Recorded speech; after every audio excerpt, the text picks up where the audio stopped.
오늘 여러분들은 우리의 삶 속에서 어려움과 시련과 역경이 올지라도 하나님이 우리의 평안이시고 우리의 미래이시고 그리고 우리의 희망이 된다는 사실을 꼭 믿으시기를 주님의 이름으로 축원합니다. 어떤 어려움과 시련과 역경이 다가올지라도 하나님이 우리의 평강이시고 미래가 되시고 희망이 된다는 사실을 믿을 때에 그 믿은 대로 이루어지는 것입니다. 오늘 여러분들의 믿음이 온전히 주님을 바라보게 하시는 그 믿음으로 하나님 앞에 선포하고 고백하는 대로 이루어지기를 주님의 이름으로 축원합니다. 오늘 하나님의 나라의 비전은 정말 놀랍고 크고 위대합니다. 오늘 본문의 말씀도 예수님께서 공생애를 시작하시면서 첫 번째 선포하신 그런 메시지였습니다. 그리고 부활하신 예수님께서 승천하시기까지 모든 가르치신 교훈의 주제가 바로 하나님 나라였던 것입니다. 예수님께서 세상에 오심으로 말미암아 하나님의 나라는 이미 우리 가운데 와 있고 그리고 하나님의 나라가 임하였음으로 말미암아 여전히 하나님의 나라가 임하고 그리고 하나님의 나라는 여전히 우리가 또 기다리고 있습니다. 그것이 바로 킹덤 오브 헤븐 하나님의 나라인 것입니다. 예수님이 첫 메시지부터 부활하신 후 승천하시기 전까지 하나님 나라의 일을 말씀하셨습니다. 그만큼 하나님 나라가 중요하기 때문인 것입니다. 물론 그 당시에 정치적으로나 또 사회적으로나 경제적으로 물론 어려웠었습니다. 정치적으로는 억압을 당하고 사회적으로는 굉장히 소외를 많이 당하고 차별도 많이 있는 그런 시대였던 것입니다. 억압과 외로움에 떨고 있는 사람들이 수없이 많았습니다. 그들에게 위로가 절실히 필요했습니다. 그럼에도 불구하고 예수님은 그런 문제도 시급했지만 그러나 무엇보다도 하나님 나라 비전을 강조하셨습니다. 왜 그렇습니까? 하나님의 나라가 그렇게 중요하기 때문인 것입니다. 그래서 하나님의 나라가 이루어지기 위해서 우리가 세 가지가 있어야 되는데 무엇인지 우리가 함께 나눠보려고 합니다. 첫 번째, 복음으로 하나님의 나라가 이루어지는 것입니다. 하나님의 나라가 임하기 위해서 필요한 것이 먼저 복음이라는 것입니다. 예수님의 제자들 가운데 정치적인 또 혹은 사회적인 행동으로 이 세상에 하나님의 나라가 오리라는 기대를 가지고 있었던 자들도 사실 있었습니다. 예수님을 따르는 길이 당시 이스라엘을 억압하는 로마의 압제에서 이제 자유를 얻고 그리고 조국 이스라엘을 하나님 나라로 만드는 첩경이라고 믿었던 사람들이 많이 있었던 것입니다. 예수님 당시에는 4대 문파가 있었습니다. 바리새파와 사두개파와 에세네파와 그리고 젤롯당이라고 이 네 가지의 문파가 있었는데 이 바리새파와 사두개파는 율법을 따르고 하나님이 가르쳐 주신 계명대로 산다고는 하였지만 그러나 사실 로마의 권력에 불붙어 사는 자들이었습니다. 또 에세네파는 이렇게 세상 돌아가는 것을 보느니 차라리 세상을 등지고 살겠노라 그러면서 광야로 들어가면서 경건하고 그리고 금욕 생활을 하겠다 했던 자들이 바로 에세네파였던 것입니다. 세례 요한도 이 에세네파라고 그렇게 이야기합니다. 이와는 반대로 로마와 그리고 로마의 권력에 등을 업고 기득권을 갖고 사는 자들과 맞서 싸워서 이스라엘의 독립을 위해 투쟁해야 한다라고 이야기했던 자들이 바로 젤롯 땅이었던 것입니다. 예수님의 제자들 중에서 이 시몬이라는 사람이 바로 이 젤롯 땅 소속이었던 것입니다. 예수님께서 병자를 고치시고 심지어 죽은 자를 막 살리시고 또 당시 기득권자들이었던 바리새인들에게 호통을 치고 그들을 꾸짖는 그런 모습들을 보면서 야, 이런 분이라면은 세상을 바꿀 수 있겠구나. 거기다가 가는 곳마다 예수님을 따라다니는 사람들이 많아서 민심도 얻었습니다. 심지어는 배고픈 자들에게 오병이어의 기적을 통해서 막 빵을 나눠주는 거예요. 그러니까 사람들에게 어떤 새로운 희망을 불어 넣어 주었던 것입니다. 그런데 이러한 모든 모습들을 정치적으로 사회적으로 이렇게 생각했던 것입니다. 그런데 사실 예수님 당시뿐만 아니라 지금도 정치적으로나 또 사회적으로나 이 사회 구원을 이루려고 하는 그런 기독교 내에서의 모습들도 있었습니다. 정치적인 그런 사회적인 행동으로 하나님의 나라가 임할 수 있다라고 그렇게 기대를 했던 것입니다.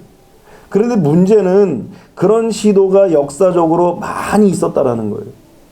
뭐 예수님 당시만 아니라 또 지금만 아니라 계속 사회적으로 역사적으로 구원을 얻을 수 있을 것이라고 사회 구원의 역사를 이제 도전했던 수많은 사람들도 있었지만 성공한 적이 없었다라는 거예요.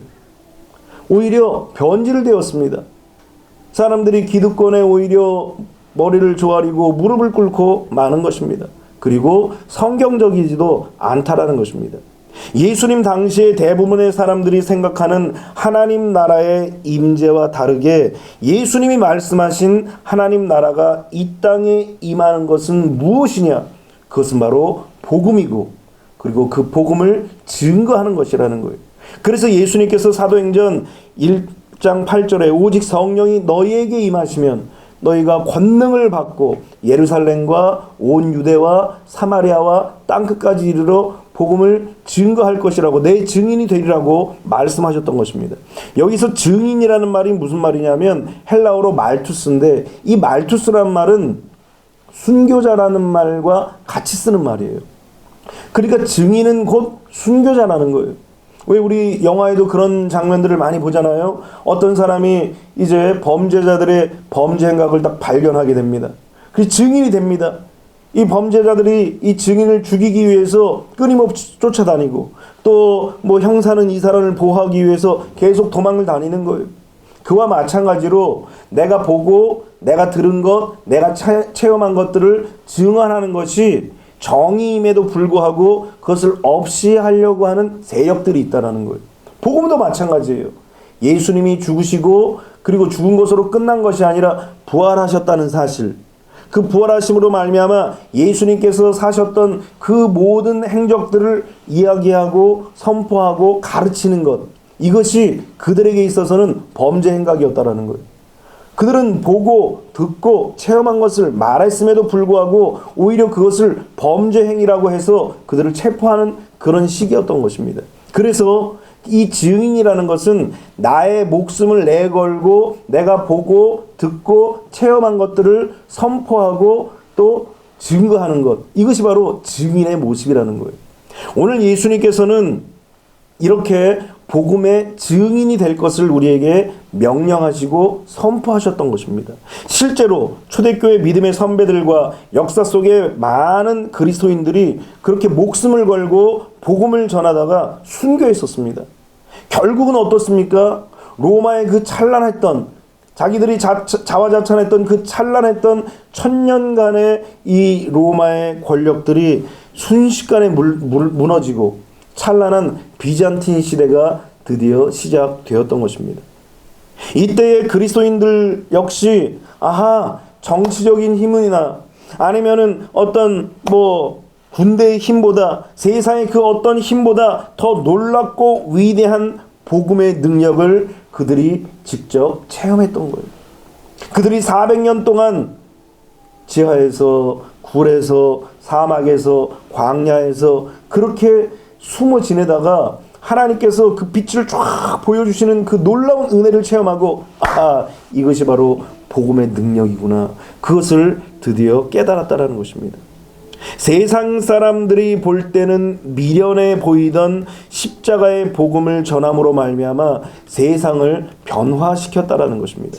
그래서 고린도전서 1장 21절에는 하나님의 지혜에 있어서는 이 세상이 자기 지혜로 하나님을 알지 못함으로 하나님께서 전도에 미련한 것으로 믿는 자들을 구원하시기를 기뻐하셨도다라고 얘기합니다.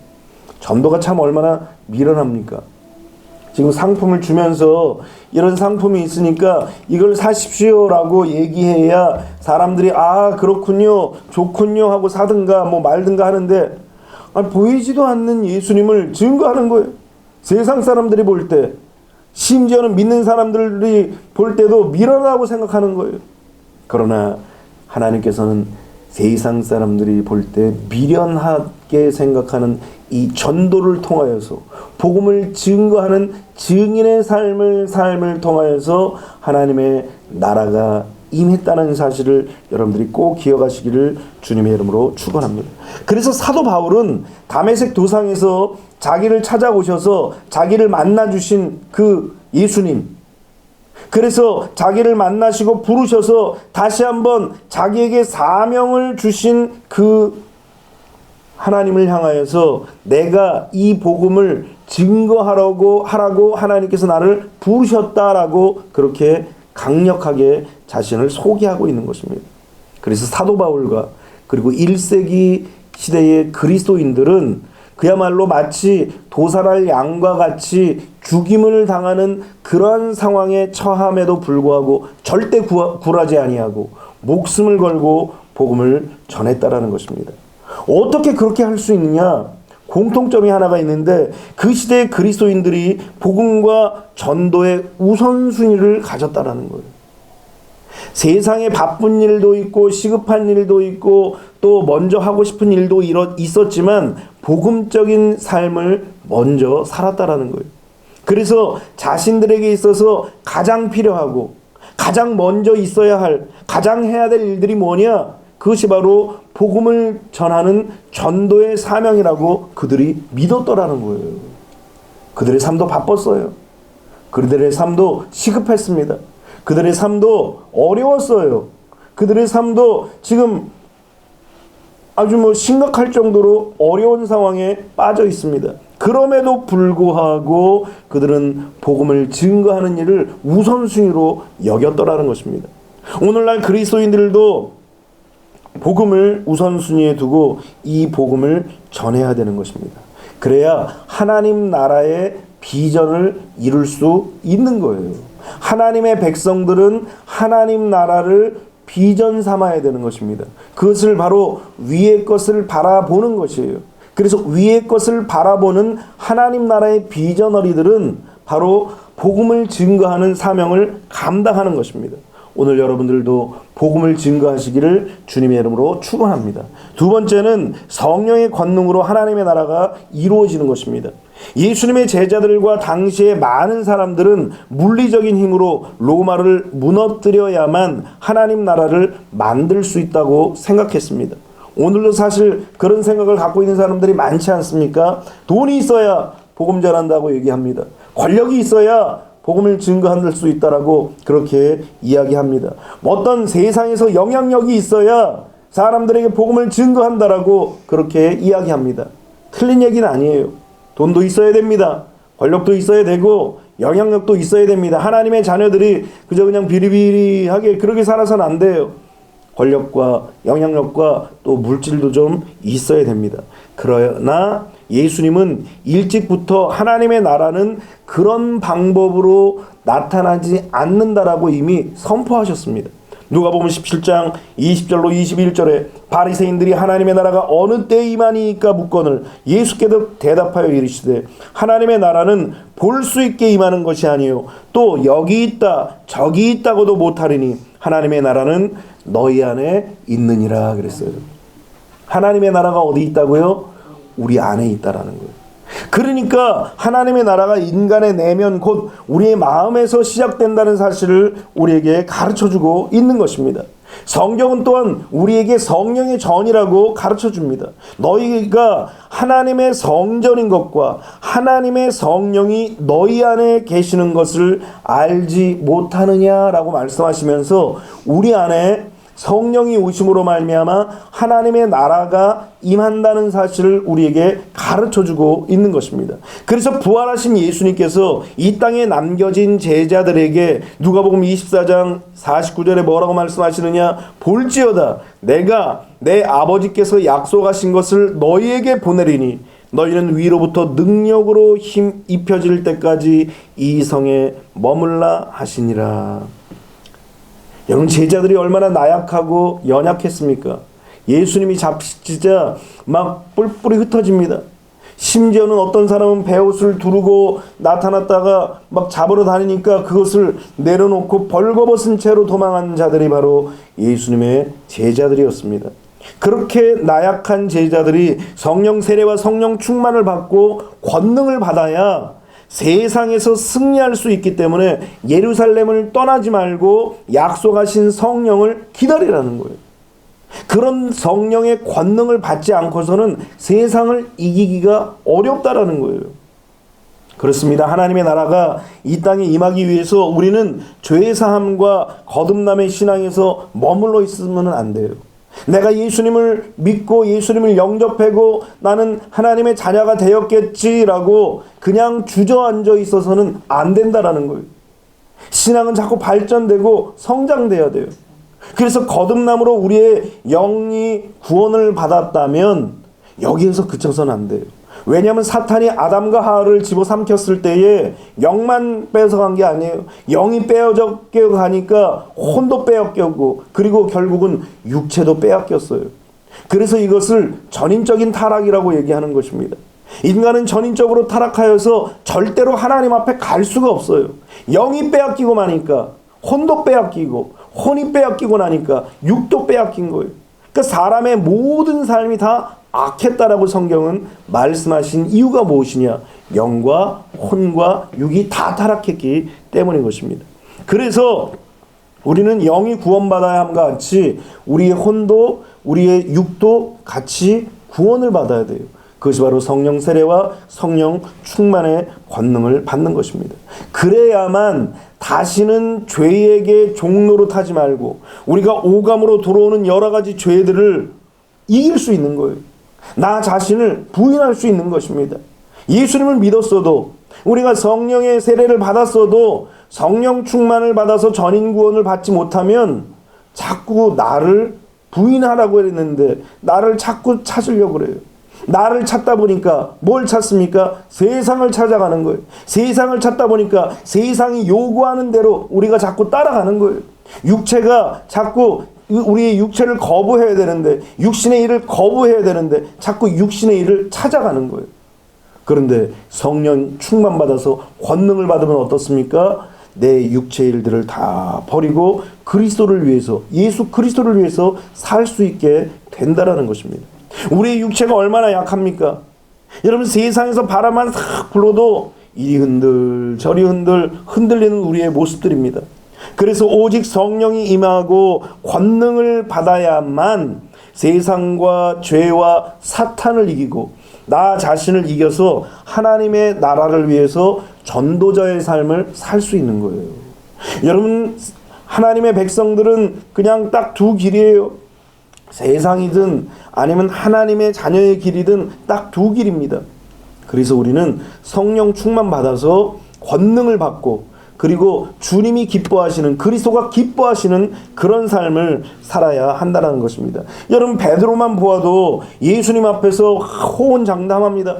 제자들 앞에서도 다 주를 버릴지라도 나는 주를 따라가겠습니다. 아주 그러면서 자신은 절대 변화되지 않는 자기는 변치 않는 그런 배짱과 그런 의리가 있다라는 그런 고백을 베드로가 했습니다. 그럼에도 불구하고 예수님이 잡히시던 밤 예수님께서 포박이 되어져서 지금 신문을 받는 그 자리에서 베드로는 문 안에 들어가지도 못하고 멀찍이 서 있다가 또 찔끔 가서 문 앞에 있는 불을 쬐고 있습니다. 예수님과 제법 거리를 두면서 가까이 가지 못했던 거예요. 그러면서 결국 예수님을 부인하고 저주하고 맹세까지 했던 것입니다. 그러니까 사람의 의지와 노력으로는 결코 환경과 상황을 극복해내지 못하는 거예요. 아무리 자기의 의지가 강하다 할지라도 억압과 그리고 압제 속에서 이길 수 있는 육체는 아무도 없다라는 거예요. 그래서 성령 충만으로 권능을 받아야 돼요. 이 권능을 받아야 세상에서 오는 수많은 압제들을 또 사탄과 또 여러 가지 문제들이 가지고 오는 수많은 압박들을 극복해내며 이길 수 있는 것입니다. 그래서 예수님이 감람산에서 승천하시기 전에 성령을 받도록 예루살렘을 떠나지 말라고 명령하셨습니다.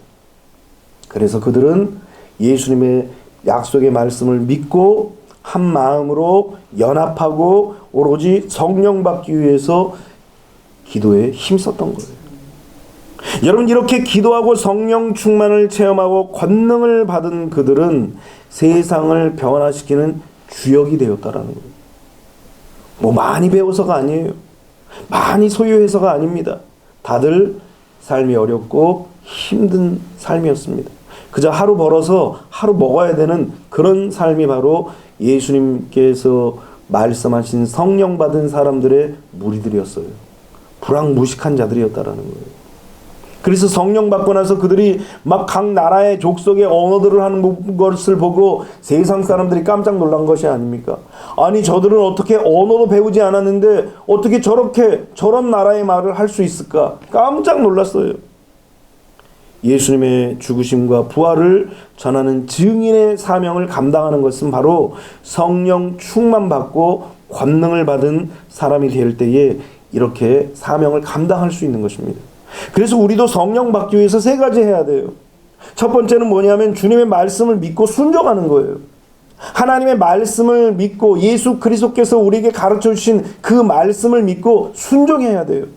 아무리 힘들고 어렵고 환난이 다가오고 고난이 다가오고 시련이 다가오고 상황과 형편이 도저히 주님의 말씀을 순종하지 못할 것 같은 그런 상황일지라도 또 평안하고 안정되고 안락되고 등 따시고 배부를지라도 오늘 우리는 주의 말씀을 듣고 믿고 순종해야 되는 것입니다. 두 번째는 무엇이냐면 교회에 모여서 한 뜻과 한 마음으로 연합해야 한다는 거예요. 여러분, 지금 코로나로 인하여서 교회들이 많이 힘들어합니다. 많은 교회들이 한숨을 쉬고 또 낙담하고 좌절하는 그런 경우가 많이 있습니다. 할 것 없이 힘들어요. 모이지를 못하니까. 그래서 우리는 성경에서 이들도 모일 수 있는 그런 상황이 아니었어요. 잘못 모였다가는 로마 군인들이 쳐들어와서 그들을 다 잡아갈 수도 있어요. 그럼에도 불구하고 그들은 교회에 모여서 한 마음과 한 뜻으로 연합했다라는 거예요. 성령은 연합하고 하나 되게 하시는 일들을 하시는 거예요. 그러나 사탄은 자꾸 흐트러뜨리는 거예요. 마음을 분산시키는 거예요. 물질 때문에 분산시키고 정치적인 이념 때문에 분산시키고 또 자기의 삶의 시급한 문제 때문에 분산시키고 마음과 생각과 모든 것들을 다 분열시키는 거예요. 그래서 하나님께서는 세상과 떨어뜨리고 하나님을 바라보게 하시는 거예요. 하나님을 바라봐야 하나님 안에서, 하나님 뜻 안에서, 하나님 말씀 안에서 비로소 연합되고 비로소 하나가 되는 거예요. 이스라엘 백성들을 왜 광야로 내모셨습니까? 그것은 바로 하나님의 말씀으로 연합되기 위해서는 세상과 분열시켜야 돼요. 세상과 나눠져야 돼요. 세상 속에서 홀로 서 있어야 돼요. 그래야 하나님의 말씀으로 하나님의 사람들이 연합하고 하나 되는 거예요. 이들도 마찬가지입니다. 이제 아무것도 소유한 것이 없어요. 가지고 있는 것이 없습니다. 지탱할 수 있는 힘이 없어요. 기댈 수 있는 것이 없어요. 그러니까 드디어 하나님의 말씀으로 의지하고 하나님의 뜻에 연합하게 되는 거예요. 그래서 하나님께서는 때로는 우리를 고립시키고 우리를 홀로서게 하는 거예요. 왜? 하나님을 바라보게 하여서 이제 모든 사람들이 출생도 달라요. 성별도 달라요. 삶의 배경도 틀려요. 삶의 모습이 다 틀려요. 그럼에도 불구하고 이제 홀로 서서 예수님을 바라보니까 그 다음부터는 예수 그리스도로 말미암아 한 뜻과 한 마음이 되는 거예요. 그렇게 해서 120명이 한 마음과 한 뜻으로 모여가지고 연합하기 시작하는 것입니다. 그리고 세 번째 한 것이 바로 오로지 기도에 힘썼더라는 거예요. 그렇게 한 마음과 연합된 마음을 가지고 하나님 앞에 오로지 성령 받기 위해서 기도하니까 성령의 권능을 받게 되었던 것입니다. 그러므로 하나님 나라의 비전을 품은 그리스도인들의 먼저 해야 될 것이 무엇입니까? 바로 성령의 충만을 받는 거예요. 성령의 권능을 받는 거예요. 오늘 여러분들이 성령의 충만을 받으시기를 주님의 이름으로 축원합니다. 성령의 권능을 받으시기를 주님의 이름으로 축원합니다. 그래서 죄와 사탄과 세상을 이기고 나 자신을 이기고 환경을 뛰어넘고 하나님이 주신 하나님의 나라의 비전을 향하여서 달려나가는 거룩한 주의 백성들이 되시기를 주님의 이름으로 축원합니다. 마지막 세 번째로 예루살렘에서 하나님의 나라의 비전은 시작된다라는 것입니다. 성령의 권능을 받은 자들이 사마리아와 땅끝까지 복음을 전함으로 증인의 사명을 감당해야 합니다. 왜냐하면 하나님은 온 열방과 민족을 사랑하시기 때문인 것입니다. 여러분, 중동 지역에 가보면, 과거에 중동 지역에 가기 전에는 다 중동에는 테러범들만 모여 있는 줄 알았어요. 다 총 차고 있고 뭐 그런 줄만 알았어요.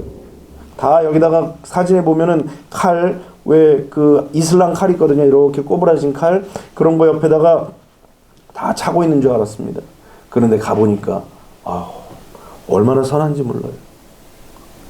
제가 어려움을 당하면, 뭐 자동차가 쓰면 왜 섰냐, 뭐가 문제 있냐 찾아와서 문제를 해결합니다.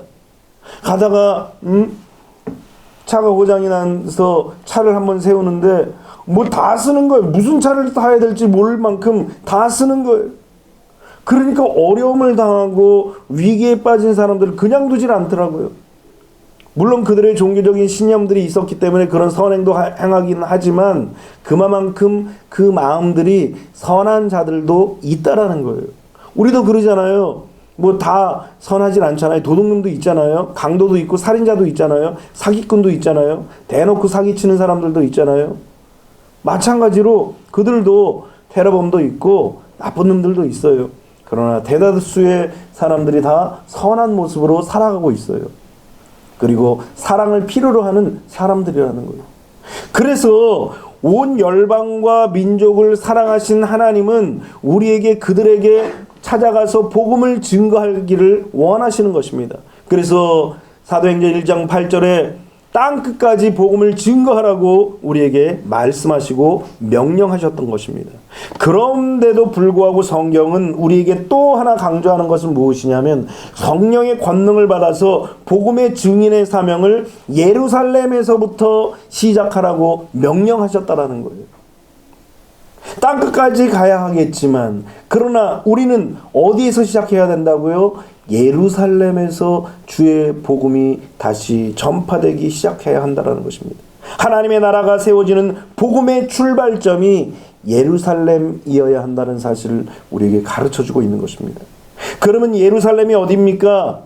예루살렘이 저 이스라엘의 예루살렘까지 가야 한다는 얘기입니까? 이 예루살렘은 바로 우리가 살고 있는 이 동네를 말하고 있는 거예요. 내가 지금 임하고 있는 그 직장, 내 일터, 우리의 이웃, 그것이 바로 예루살렘이라는 사실을 믿으시기를 주님의 이름으로 축원합니다. 여러분, 사실은 우리나라가 과거에 4명 중에 1명이 그리스도인이라고 이야기하는 그런 때도 있었던 것입니다. 얼마나 영광스러웠겠어요. 그래서 사람들이 곧 이 나라가 그리스도의 나라가 될 것이다, 막 이런 얘기까지 합니다. 동방의 예루살렘이라고까지도 그렇게 사람들이 얘기했습니다. 한때는 그런 때도 있었습니다. 그러나 지금은 어떻습니까? 너무나 안타깝고 참 부끄러운 그런 우리의 성적표를 내보일 수밖에 없어요. 우리 교회도 마찬가지 아닙니까? 텅텅 비었지 않습니까? 개척교회라서 그렇지만 이제 우리는 여러 가지 이유로 주저앉아 있는 이 하나님의 나라의 비전을 예루살렘에서 다시 시작해야 하는 것입니다. 우리의 가족과 이웃과 동네 사람들, 그리고 직장에서 직장 동료들, 이들에게 있어서 우리는 증인으로서 복음을 전하여서 하나님의 나라를 이 땅에 다시 세워야 하는 것입니다. 그것이 바로 그리스도인의 사명이에요. 무슨 사역자나 하나님 주의 종만 복음을 증거하는 것이 아니라, 지금은 주의 종이 다가서면 교회 나오라는구나 하면서 더 멀리 해요. 오히려 성도들이, 그리스도인이, 내가 예수 그리스도를 믿고 나의 구세주로 영접한 자, 그래서 성령의 충만을 받고 권능을 받은 자들이 나아가서 복음을 증거해야 되는 것이 바로 그리스도인의 사명인 것입니다. 그래서 하나님의 자녀들은 오히려 복음을 증거하고 하나님의 나라를 세우는, 하나님의 비전을 전파하는 복음의 증인들이 되어야 한다는 것입니다. 여러분, 사실 세계 정세가 지금 굉장히 어렵습니다. 우리와 세계 정세와 상관이 없다라고 이야기하지만 그렇지가 않아요. 하다못해 증시도 마찬가지 아닙니까? 어디 가서 폭탄이 터지면 바로 폭락이에요. 달러 값이 폭락하는 거하고 우리하고 무슨 상관이 하지만 달러 값이 폭락하거나 폭등할 때 이 경제가 막 휘청휘청합니다. 그만큼 그래서 글로벌이라고 얘기하잖아요. 지구촌이라는 거예요. 여러분 지금 이 세상의 정세가 우크라이나가 러시아의 침공을 받음으로 말미암아 엄청난 어려움을 지금 다 겪고 있습니다. 기름값도 치솟아 오르고 물가가 치솟아 오릅니다. 한 나라가 어려운데 전 세계가 다 몸살을 앓고 있습니다. 게다가 뉴스에 보니까 킨잘이라는 초음속 미사일을 러시아가 발사를 했다라는 거예요. 어디가 폭파됐는지도 지금 몰라요. 핵시설이 어디가 폭파되고 어디가 무너졌는지 어디를 세워야 되는지 지금 모르는 그런 혼란에 빠져 있습니다. 불투명한 미래로 인하여서 모두가 다 불안해하고 있던 것입니다. 그런데 지난 3월 18일 네이버 뉴스를 보니까 러시아에서 비밀 문건이 유출이 되었습니다. 이 뭐냐면은 중국이 가을에 대만을 침공할 계획을 하고 있다라는 거예요. 지금 이것이 거의 공식화되어 가고 있습니다. 심지어는 미국에서도 계속 경고를 하고 있어요. 너희들이 대만을 침공하면 우리도 이대로 좌시하고 있지 않겠다. 계속 경고를 하고 있습니다. 지금 굉장히 위급한 지금 상황이에요. 언제 어떻게 3차 대전이 벌어질지, 대한민국이 새로운 정부가 출범된다고 하지만 그럼에도 불구하고 희망보다는 잿빛이 더 강해요. 국민 절반이 막 들고 일어섭니다. 연합되지 못해요. 하나 되지 못합니다. 세계도 그렇고 국내도 그렇고 가정도 그래요. 마치 하박국이 고백한 그러한 시대가 되어버리고 말았더라는 것입니다. 지구촌 곳곳에 난리와 난리 소문과 민족이 민족을, 나라가 나라를 대적하고 기근으로 인하여서 식량 부족하여서 막 어느 곳에서는 굶어 죽습니다. 물이 부족하여서, 식수가 부족하여서 죽어가는 사람들이 수없이 늘어나고 있습니다. 그리고 지진이 일어나는 거예요. 멀리 갈 것도 없어요. 멀리 환태평양 어쩌고 할 것 없이 바로 이웃나라 일본이 후지산이 흔들리고 있습니다. 지금 대한민국도 지진이 없는 나라 중에 하나라고 얘기하지만 계속 지금 지진이 일어나고 있는 것입니다. 이것이 바로 재난의 시작이라는 것. 주님 오실 날이 점점 다가오고 있다라는 것입니다. 그럼에도 불구하고 지금 많은 믿는 자들이 먹고 사는 문제가 가장 1순위가 되어서 주님이 오시는 것에는 관심이 없어요. 성경에서 그렇게 가르쳐줬음에도 불구하고, 성경에서 그렇게 경고하고 있음에도 불구하고 주님이 오실 것을 준비하거나 예비하거나 또 대비하지 않는다라는 것입니다. 정말로 두려운 일인 거예요. 오늘 우리는 이때에 주님의 지상 명령대로 성령의 권능을 받고 그리고 복음을 전함으로 말미암아 예루살렘에서부터 다시 증인의 삶을 살아야 되는 것입니다. 이것이 예수님께서 죽으시고 부활하신 이유이고 하나님 나라가 도래하는 이 시점에서 우리가 해야 할 그런 사명인 것입니다. 여러분들이 그리스도인이라면, 하나님의 자녀라면 이제 주의 복음을 증거해야 됩니다. 주의 복음을 증거하는 자들에게 주님은 이렇게 약속하였습니다. 볼지어다 내가 세상 끝날까지 너희와 함께 있으리라. 그렇게 약속하셨어요. 어떠한 시련과 역경과 고난이 닥칠지라도 주님이 함께 하시면 두려울 것이 없어요. 그리고 곧 주님이 오신다고 그러잖아요. 그러니까 우리는 다시 하나님의 나라의 비전을 위해서 복음을 전하고 그리고 급기야는 칭찬과 영광과 존귀를 얻는 하나님의 자녀가 될 것들을 꿈꾸며 주의 복음을 증거하는 사명을 감당해야 하는 것입니다. 하나님 나라의 비전은 여전히 하나님께서 그 비전을 이루기를 원하십니다. 누구를 통해서요? 우리를 통하여서. 오늘 여러분들이 이 사명을 감당하시기를 주님의 이름으로 축원합니다. 기도하겠습니다.